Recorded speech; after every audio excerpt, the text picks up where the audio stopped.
Mapagpalang araw sa inyong mga mami. So, kumusta kayong mga nanay? Alam ko na you've experienced this somehow or another because today we're about to discuss a very interesting topic, which is handling gadgets.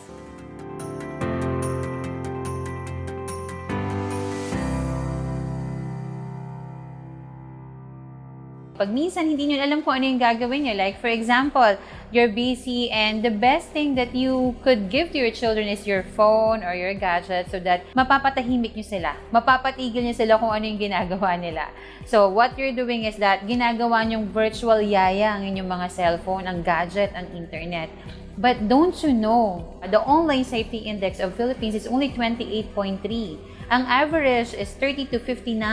So, ibig sabihin, you are below average. 72% to be exact, ang chance na ang mga anak natin makastumble like pornography, crimes, or anything that is not suited for their age. Another data that we've gathered here with my technical team is that 41% among 3 to 5 years old have access to internet and 57% among 5 years old to 12 years old. So we have to be careful. We have to do better on this one because like what we always say, if we know better, we could do better. Alam niyo ba mga mami, sabi ng CDC o ng tinatawag natin ng Center for Disease Control, 1 out of 5 children are having mental illness at any given year. And one of the reasons is because of the involvement of our children into gadget and technologies. Kaya ngayong hapon, maganda na pag-usapan natin paano ba natin i-handle ang bagay na ito. Paano ba natin maiiwasan na tayo mismo hindi natin gagawing virtual yaya. Or kung gagawin naman nating virtual yaya, alam natin kung ano yung mga pros and cons or ano yung mga dapat nating iwasan at ingatan.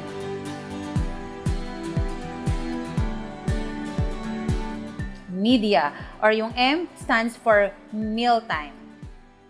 During mealtime, tayong mga magulang, dapat we are not using any gadgets during the mealtime. We have to take that opportunity, yung mealtime, to connect with our children. Na dapat hindi tayo nagsi-cellphone or hindi tayo sumasagot ng tawag during mealtime. That is a big no-no to use gadget during mealtime. Pangalawa is E for evaluation. We have to evaluate the engagement that we have with social media, with gadgets, with technologies that we have. And also, we also have to evaluate how are we consuming? How many screen time do they have? You have to evaluate what is the use of their media usage. Nakakatulong ba ito or lalong nakakalala sa sitwasyon nila? I learned it from my husband that an evaluated success is always an evaluated experience. Because if we will not evaluate later on, instead of us mastering them, it is the gadget that will master us. Because, you know, in front of our children, we have to model. The children should see us na pag nag-ring lang yung telepono, sasagutin mo na agad, even though you're doing things like that, you forget that. Like when you were talking, you know, the RESPECT should be established inside the house. Yun yung mga practices na dapat nating ginagawa sa bahay. So we really have to evaluate. We have to learn how to respect, you know. And then D stand for dare to be different. We have to be different, not because everybody's doing it, we have to do it also. Not because everybody, even at the age of 2, you have to give them gadget, you will also do it with your children. Gadget can give us so much, can help us educate our children, but we have to do it in a proper manner. If the data says that the safety online index of the Philippines is only 28.3, then we have a big role here, mga mommies. We have to be responsible on checking on it.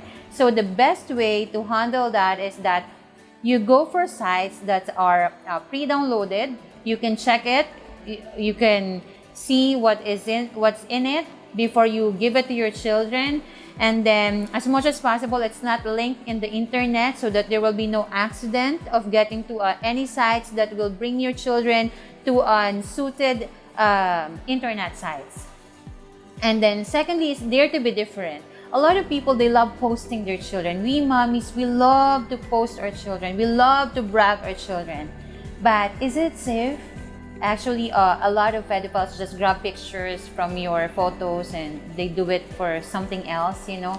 And we don't want that to happen to our children. Secondly, if you're about to post about the picture of your children, you should ask permission to your child, because there are times that they don't want it to be posted.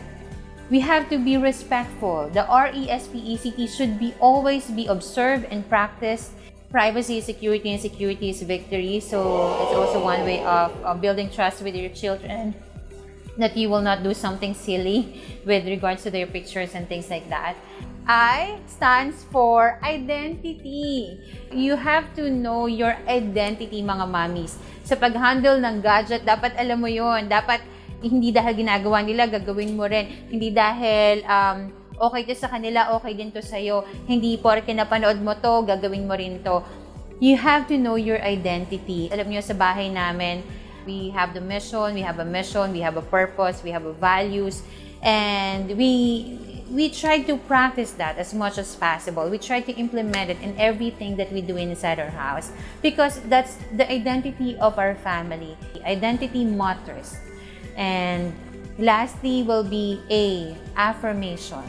You know, we have to be affirmed in everything that they do. Like sa mga anak natin pagdating sa gadget, is that we have to affirm them if they're doing it right or wrong. Like for example, that's good, it's okay. I have a conversation with my 12-year-old child, and he always said, it doesn't mean that I'm using a cell phone, it's bad. Because if I'm using it as way to study, as a way to check on something, as a way to learn, then it's good, it's okay. As long that I'll be guided with the screen time or the time of hours that I'm using it. Because right now, mommy, we have to learn how to adapt. We have to accept the fact that technologies are here already. I know that some mommies, they don't experience it when they're young because we don't have that technology yet. But this time that the technology is moving forward and not moving backwards, so we have to learn how to adapt, we learn how to master it, we learn how to handle it by being a responsible user or by studying.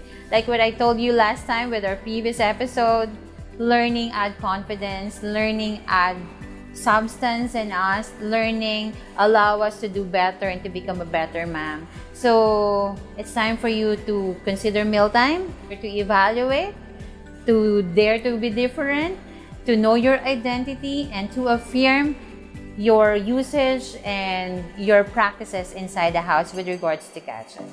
Mga mami, ito naman yung time wherein we could give you the parenting tips that we are practicing inside our house.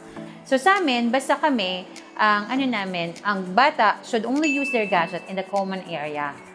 Bawal yung nasa loob ka lang ng kwarto, mag-isa ka lang, no? Especially those 12 years old below. Number 2 is that, sa mga pinapanood, we know naman meron niya mga tinatawag natin na mga age screening, like pwede lang siya 7 years old and up, 13 years old and up. So kami, we let the children know that if there's anything like that, if they want to watch something, they have to ask permission from us, especially if it goes beyond their age. And through that also, nakikita namin, or actually nakakalibrate namin, nakakatuwa nga yun. It's a great accomplishment para sa aming mga magulang na, like for example, they watch for ages 15 and they can handle it.